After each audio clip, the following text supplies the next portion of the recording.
Hello, everybody. My name is Lisa Lamont, and I'm host of Get Your Prance On. And each week I bring experts in the house to share tips, tools, and techniques for you to grow your business, to enrich your personal life, because my guests today are going to be talking about a plant-based diet. And you're wondering, what does a plant-based diet have anything to do with being an entrepreneur? Well, it has a lot to do with being an entrepreneur. So welcome, Dr. Robyn and Russ, to the show. Hi. Thank you. Hi. I am so excited. So you are here from Delaware, and I'm here from Washington State. So we're on both sides of the country. I'm so excited to have both of you in-house. And so first of all, Robyn, I would like you to just start to talk about, you had a TEDx talk recently. And if you can talk about your reason behind why you did that TEDx talk, we'll just kind of start there so people can get to know you. Sure. So my TEDx talk was titled Creating Success Out of Chaos. And I did that particular talk because I know on paper I look scary. I have a doctoral degree, I own these businesses, I'm super healthy, I've written books. Now I have a TEDx talk under my belt, and I feel like people think, oh my goodness, she has it all together. And I did that TEDx talk to show, no, I actually struggle with imposter syndrome just like everybody else does. And so in my talk, I gave one tip that I use when it comes to kind of dealing with imposter syndrome. And that is not allowing people who are negative into your life. And so what I say in my talk, and if you go and Google it, it'll come up. But I say, when you learn there's no water in a well, stop going there looking for a drink. And I think too often we keep going back to people who we really want them to be supportive and kind and proud of us, and they're just not. And you have to decide, okay, you know what, I'm cutting that tie, and that's hard sometimes. And she is amazing, by the way, just for the record. Just for the record, I love that. And also, there's quite a few siblings that you grew up with. I do. I'm the oldest of 8 children. Yeah. Wow. That's amazing.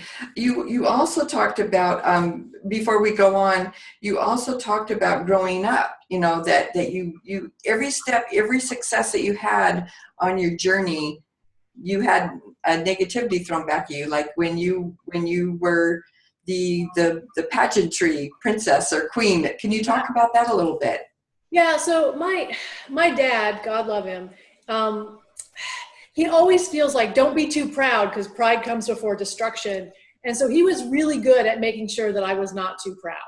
If I succeeded at something, it was because someone else didn't try, or because the competition wasn't stiff enough, or because I got lucky, or, you're not so smart, you just happen to work harder than other people. And I had to overcome that. I was well into my 30s before I realized, you know what, I am smart. And there was a really defining moment for me. I was in grad school, and I went into my professor's office with an article, a scientific paper, and I said, I do not understand this. I have read it like 3 times, and I must be stupid because I just don't get it.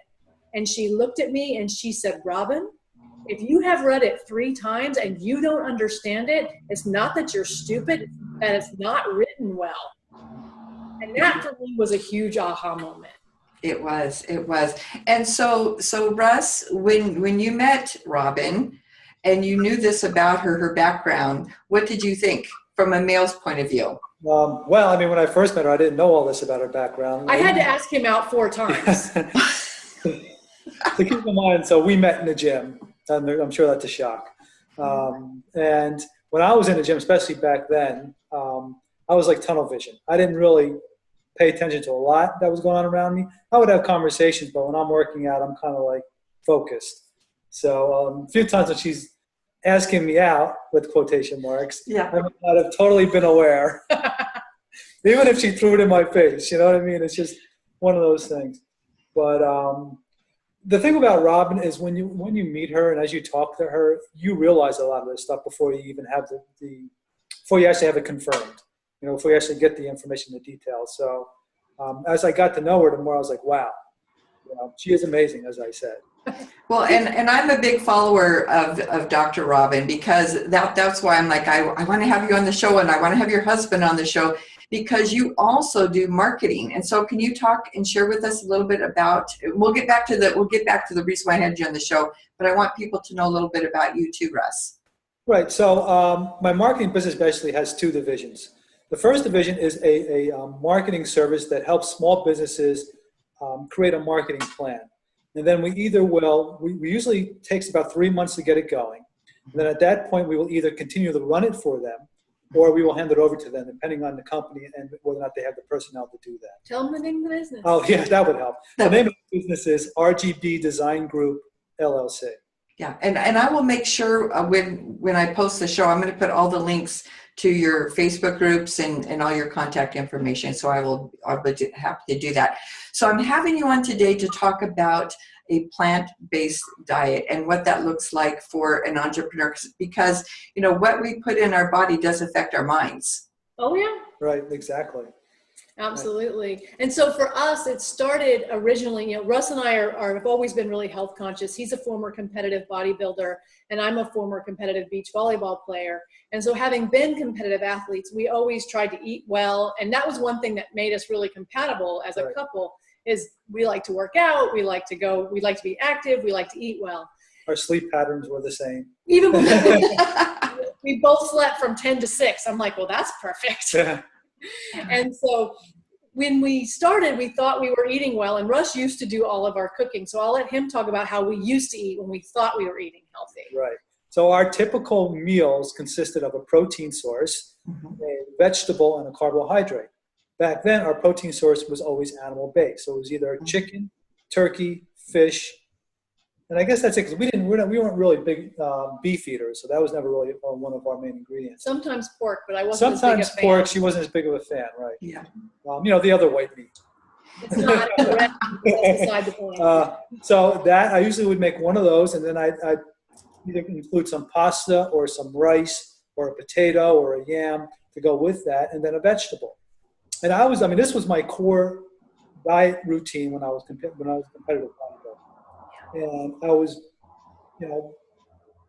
my belief was that you needed this type of protein source in order to be a successful bodybuilder. As we will discuss, I've now come to realize that that's not the case. And if I had known that back then, I would have been a better bodybuilder. To me, it's just a no-brainer. Absolutely would have been a better bodybuilder. And so and you wouldn't, and I just want to interject, and on that, you would think a bodybuilder would need lots of meat. So, just for me, the person doesn't understand. So I just want to interject and say, I'm shocked. I'm shocked. Yeah. And that most people are. And so I guess it was about, now 5 or 6 years ago, I started to gain a little bit of weight. I was a little more fluffy than I wanted to be. I wasn't feeling good. My gut was bothering me. And so, I was trying different things, but things that worked in my 20s weren't working anymore. And I went to my doctor and I'm like, what is the deal? Like, I exercise all the time. I eat really well. I don't understand. And she basically was like, Robyn, you're getting to be, and this was before I was 40. She was like, you're getting to be close to 40. Women gain weight over 40. It just happens. And I'm like, no, this is not how my body works. It's not acceptable. Yep. And, I fought with it for years. And then in 2016, I was having such bad gut issues that my doctor started looking into it, and they discovered that I had uterine fibroids. And they said that the issue was that the fibroids I had were sitting on my intestines, and that was causing the problem. So we did all kinds of stuff, couldn't fit. So I ended up having a hysterectomy, major surgery, Wow. complications in the hospital, very scary week. Ended up, they nicked my bladder, so they had to go in and wash my entire inside. It was not a good thing. Came back from that, didn't fix my gut issues. The whole reason that I had that surgery, it didn't solve. And so I guess that was the winter of last year. So last year, winter of 2017, in the January, February timeframe, I said to Russ, we've got to do something different. I'm miserable. I'm getting fatter. I just don't feel good. And so she wasn't the only one, by the way. We were working out 5-6 days a week and putting on weight in the wrong places. Yeah, giving me spare tire. Our cholesterol was going up. Right. Eating basically the same foods I was eating when I was bodybuilding. We had always eaten. So, Okay. So in March, we decided to go on the superhero diet. Yes, but don't look it up. Don't look that up. It doesn't exist. We made it up. But for us, what it meant was we were going to really double down on eating healthy, and we called it a superhero diet because we felt like it would be a diet that someone might go on if they were going to play a superhero on TV, you know, to get really chiseled. So we did that for all of March, no results, Right. maybe gained a couple of pounds. Right. So then we did it again, April, did it again, still nothing. And it was like, so I think it was in like early June. We usually bike ride, but it was a rainy night. We couldn't bike ride. So I said to Russ, you know, there's this documentary out there called Forks Over Knives. Why don't we watch that? Right. And so we did. And that documentary changed our lives because we learned so much about animal protein and how hard it is on your body to digest. And so we started going plant-based right away. Like we didn't like go 100%. We just basically said, you know, at home, we're going to eat more plants. We're going to eat more of the starchy whole food carbs, which always scares people. They're like, you eat carbs? I'm like, yeah, all the time. Yes. 85% of our diet is carbs. And so we did that. And for the first like 6 weeks, I steadily started losing weight, like a pound or so. And in 10 weeks, we lost 15 pounds each. Wow. Yeah. And then we added intermittent fasting. So my doctor happened to mention to me, oh, you know, you might like the science on intermittent fasting. Wrong thing to say to Robyn, by the way. I'm like, oh, I can learn. And so we started doing intermittent fasting. We picked the 5-2 option. There are a lot of options out there. And when clients come to us and ask for help, we discuss which option will be best for them to help them the most. Right. And now we're both down 20 pounds. Both of our cholesterol is well under where they say, oh my goodness, you should be on medication. And because I was so interested in it, I went to Cornell University. They have a Center for Nutrition Studies, and I got certified in plant-based nutrition. Wow. Wow. So it's, you know, and for both of you who are active and fit, to lose that weight is a lot of weight. Like that would be like 50 pounds for somebody else for, you know, for being active. And yes, go ahead, Russ. The comment we get is, what do you mean you lost 20 pounds? You didn't have 20 pounds to lose. You know, but there's a difference between how you can look in clothes and how do you look out of clothes. Not that I like you know, he looks really good out of clothes. But, you know, so, you know, and when you come from my background, Robyn's background, when you're used to being super fit, you know, washboard abs, all that stuff, and that starts disappearing, you don't want to hear it's age. You want to hear, what do I do to get it back? Yeah.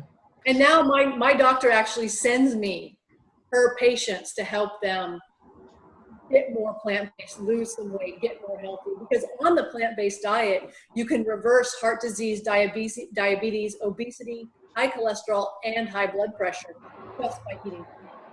Well, I love the idea of the superhero diet, and I hope that you write a book on that or an ebook on that and claim that. I'm just telling you, I feel really good about that. Yeah. So Russ, I know a little bit about Robyn's background growing up. What was life for you like growing up? So people can know a little bit about you. Were you active? Did you struggle growing up in school? I was a chubby kid. I'm one of two. I have an older brother. Okay. I was a chubby kid up until I got into high school, and then I don't know if I bought or somehow I wound up with one of those plastic coated waist sets you used to get at Sears, back when Sears was the thriving store, I guess. And I used to roll it under my bed, and then every day I'd pull it out and do, whatever you could do. And from that point on, what I used to do as a kid, either you got comic books, you used to get some kind of magazine that all kids usually like. And in the back of those magazines back in the day, they always had that cartoon where you had the scrawny kid takes a nice girl on the beach, and here comes the muscle guy, kicks the sand in his face, and and gets the girl. So the guy goes to the gym, gets big, and comes back and picks up the guy and gets the girl back. Which makes girls sound completely useless. It does. And I remember that scenario. Right, and we're talking about 60s, 70s here, yeah. So it was a while ago. But that inspired me to start working out. And by the time I got out of high school, I'm no longer the chubby kid. And then further into high school, I started getting into bodybuilding. I played a little semi-pro football. So I've always been athletic and like to play athletics, and then I followed into a bodybuilding career. I was a personal trainer, owned a gym. I was on the 1987 IFBB Professional Bodybuilding Tour as a trainer for the person that came in second place in the Mr. Olympia competition. So, that's pretty much my background. And look, you got the girl. I did get the girl. You got the girl. I got the girl. So share with us a little bit about what a plant-based, you talked about what it is, but what type of foods and how do you cook with that? Talk a little bit about that. Sure. So Russ has eaten oatmeal every single day for 40 years. And that is definitely something that we have integrated into our lifestyle. If you watch we do a Facebook Live at 9:15 every morning, Monday through Friday. And except on fasting days, we eat oatmeal pretty much every single day. And that's Eastern time, by the way. Yeah. Yeah. Yeah. That's early for you. You have to watch it on rerun. I get up that early. That's not that early. I get up that early. Exactly. So, and oatmeal is good because it's a whole grain. So we eat a lot of whole grains, whether it's, oatmeal. He likes rolled oats. I eat steel cut oats. Right. And I like steel cut oats because they're not mushy. I feel like rolled oats get mushy. And we put a lot of fruit in them, a lot of seeds, a lot of good, yummy stuff. It's way more other stuff than it is oatmeal. Yes. Quinoa, obviously quinoa is a grain. Rice, and this is an interesting thing. Obviously, brown rice is preferable. If you can't eat brown rice, eat tan rice. Even white rice is better for you than eating wheat. And people are like, oh my goodness, the carbs. Here's the thing about carbs. Your body is really not very efficient at taking carbs and turning them into fat. Your body is really efficient at taking carbs and turning them into energy. So that's the first thing your body's going to do with carbs is turn it into heat and to burn for energy. Your brain uses about 500 calories of carbs a day. But animal protein, animal fat, your body can turn that into body fat so easy. It takes only 3% of the calories to take animal fat or animal protein and turn it into body fat. Wow. So it's the carbs you eat that make you fat. It's the animal protein and animal fat you eat with the carbs that make you fat. And that stuff is what leads to the diabetes and heart disease. So we eat a lot of whole grains. We eat a lot of whole food carbs. So I'm talking potatoes, sweet potatoes. What else is in there? The grains are in there. The whole wheat pasta. Rice, whole wheat pasta. Russ makes whole wheat bread twice a week for us. That's really, really good. Yeah. Russ has to make the bread because following directions I'm not really good at. My chili is called Throw It In There Chili. On our website with my recipes, throw it in there chili. About that much hummus, because that's the way I cook, so I can't make bread. And then, of course, there's all of the whole plethora of vegetables and fruit, green leafy vegetables. Because potatoes are a vegetable, but they seem to get lumped together with the starches, and then they don't end up counted as vegetables. But I post pictures of the food that we eat on our Facebook page all the time, because people like to see the recipes we make. I sure wish I had Jeff here. He's at work because he's done oatmeal for probably at least 30 years, and he has 1 cup of frozen wild blueberries and a 1/4 teaspoon cinnamon. Okay, is that what he does? Every morning, that's what he eats. A cup of the wild blueberries and a 1/4 teaspoon of cinnamon, ground cinnamon. That is so funny. Good breakfast. We put blueberries in ours as well. Yeah. And I do mix fruit into mine, and I do, maybe you have a better sweetener option, but I do 1 teaspoon of brown sugar. I still need my sweet in there. Yeah. Jeff does not add that. So we don't add sweetener, but I do tell people if you need a sweetener, that's date sugar is a good option because while it is still a sugar, it has some nutrients to it. Not all the nutrients have been stripped out of it. So I do recommend either date sugar or maple syrup as sweeteners if you need it. So that's good to know. So a real maple syrup, not the fake. Right. Yes. Yeah, not the fake stuff. That's just corn syrup with coloring in it. Right. That's important to point out. So that's good to know. And so date sugar. So I'm going to go get that. Yeah, because it at least has some nutrients. It has some. And I have to. I have this sugar. I love sugar, and so knowing that I could use those options, and they're I just don't need a lot. I just need that little hint. Right. And what I tell people is, don't mistake it, and don't think I'm saying date sugar is healthy. And that's not what I'm telling you. What I'm telling you is it's healthier than white sugar or brown sugar. Yeah. And some people, when they hear to say, oh, I can do the pasta, then they think they can have, 5 cups of pasta. Now, everything is about portion control. That's what people have to understand. That's an interesting thing. Go ahead. Go ahead, Russ.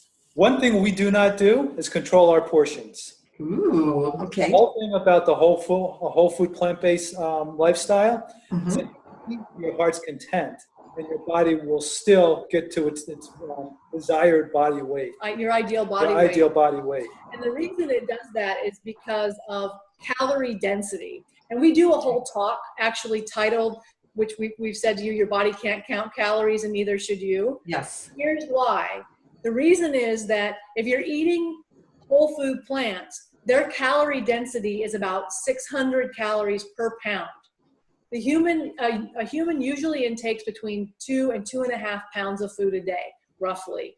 Okay. Our bodies have no way to measure calories, but they can measure volume.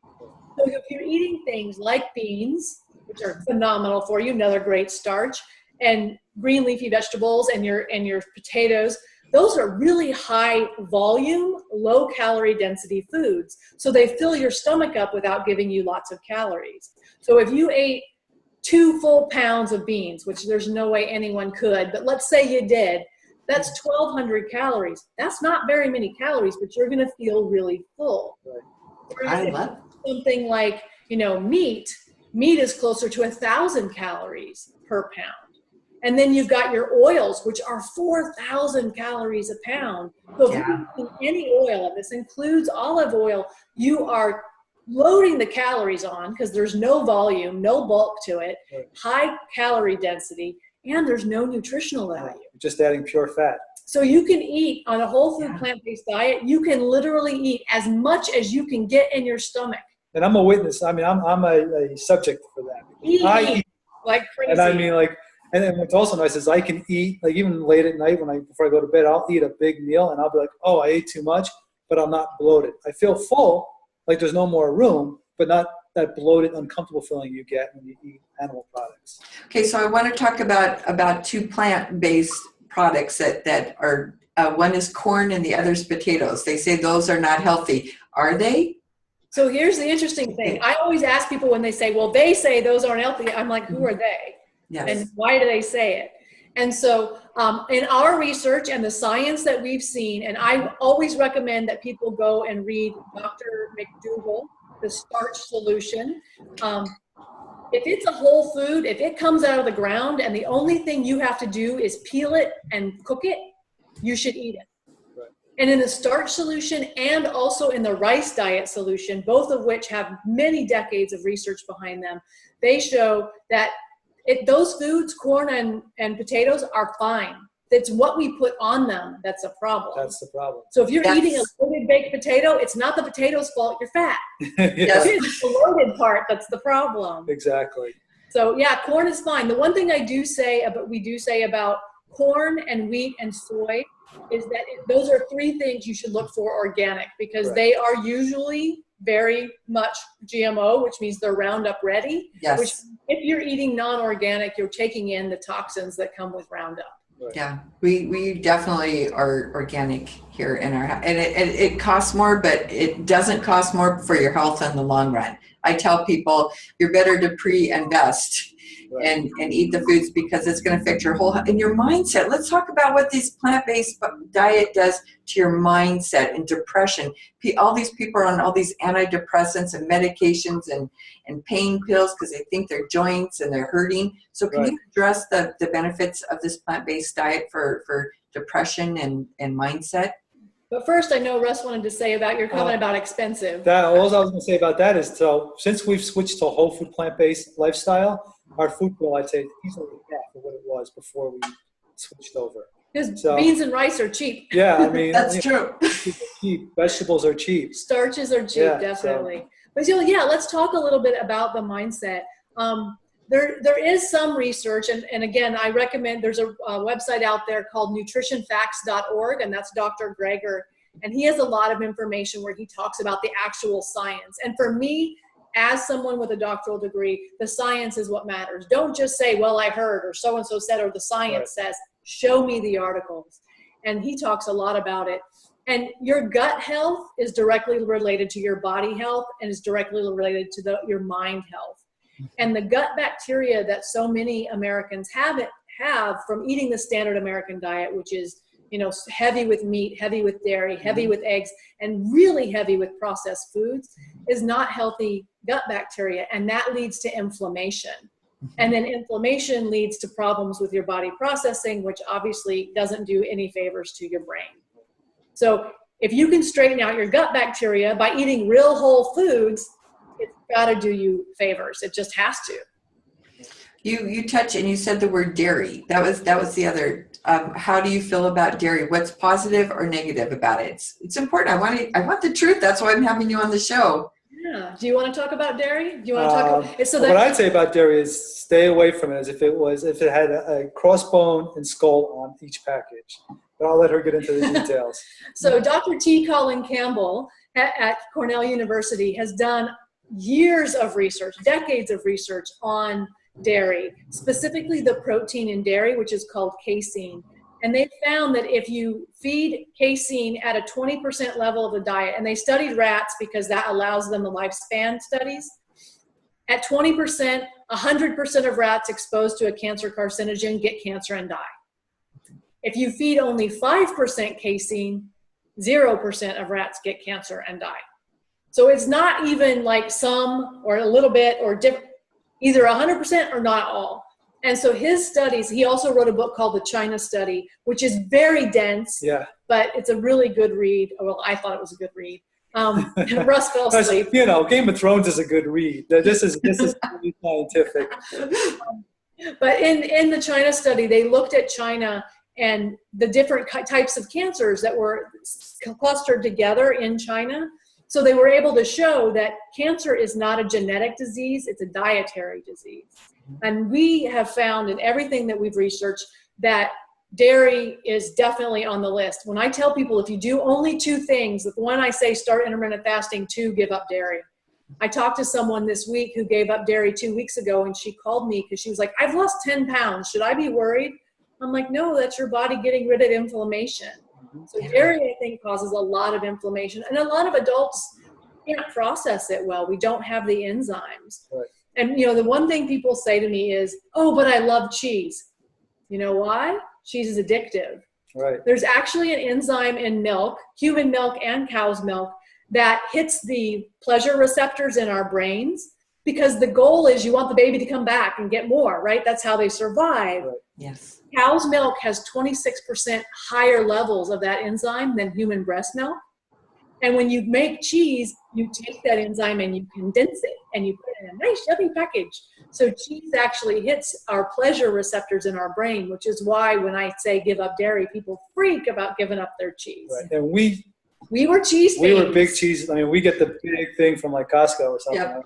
We're big cheese. Well, and I know that people also believe that I'm going to do organic cheese. I'm going to do organic milk, or I'm going to do organic non-fat milk. And I said, organic non-fat milk is sweetened. It's still. Can you talk about that?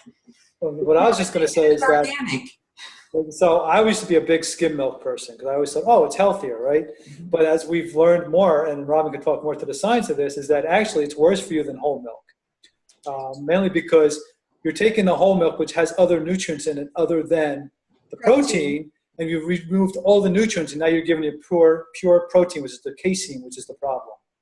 So that's the problem, is like organic is great, yay, love the word, but that doesn't deal with the protein issue that our bodies aren't processing well. And that has been shown over and over, study over study, that the protein in milk promotes cancer growth. Right. And so what do you offer as a replacement? Is it almond milk? There are a lot of different plant milks out there. I always recommend that people find one they like. But, the reality is we started with almond milk, and I do still use it in recipes, but we don't drink glasses of milk anymore. Like we just don't. It's just not part of our lifestyle anymore. But I do recommend pick a plant milk you like. There's hemp milk, there's almond milk, there's cashew milk, there's oat milk, there's coconut milk. Yeah. Pick one you like. Just, read the packaging. Obviously, they are processed food. They are going to have preservatives in them. Anything that's shelf stable has preservatives in it. And that, if you get it in a package, if it comes with a nutrition label, It's going to be shelf stable, which means you are intaking something that may or may not be as good for you as something that grew out of the ground. And that's where you have to become a label reader. Just read the ingredients. Yeah. If the list is so long that you need to get a light and a glass of wine to read it, you probably shouldn't be eating it. You know? I had a guest on the show. She was from Bastyr, and she said if the label has more than 3 things, more than 3 item items, stay away from it. Like it should not have more than 3, description in the label. And that's what she was saying. We did a show last week about protein bars. Yeah. And we were reading ingredients and talking to people about protein bars. And one of the ones that Russ looked at had 9 different types of sugar in it, labeled, measured differently, in a protein bar. Right, in a health bar. Well, one of the popular health bars is the Clif bar. And the Clif bar has a lot of, the ingredients too. That's like a really popular one. So I would love to have you back at some point to really go into more detail, because I want to honor your time and everything, because I could just keep asking you questions all day long. And we can talk about it all day, because we love this stuff. We love sharing this information, which is why this turned into a business. That wasn't the initial plan. Yeah. But our clients started saying, what are you doing? Can you help me? What does it look like? And so we ended up like, okay, yeah, I can help you do a pantry revamp. Yeah. And it became, okay, can we help other people? And it just kind of evolved into what it is. Right. So. Well, you're both alert, you're healthy, you're happy. I tell people, what you put into it, you get out of it. And living your lifestyle and showing us that being over 40, that you still can be fit. And so I'm so excited. What is the best place for people to find you? I'm going to attach all your information, but for the people that are listening audio-wise, what's the best way that they can reach out to you? So we have a website, RNR Journey. So that's R for Robyn, or for Russ, and then letter N, and then the other R, and the word journey.com. So you can find us there. That's going to be your best bet if you're looking for health and wellness stuff.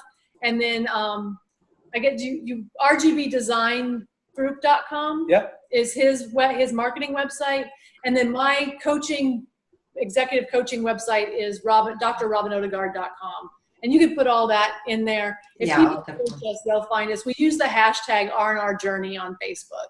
Wonderful, wonderful. Well, thank you both so much for coming on the show, and I hope your weather gets better there. We have a beautiful sunshine. Oh, it's still snowing. We actually have sunshine here in Washington, so I don't want to, people are like, oh, why? It's always rainy. Yeah, it rains a lot, but we have sunshine today. So thank you so much for coming on. Everybody, we'll be back next week. Have a wonderful week. Bye-bye. So long.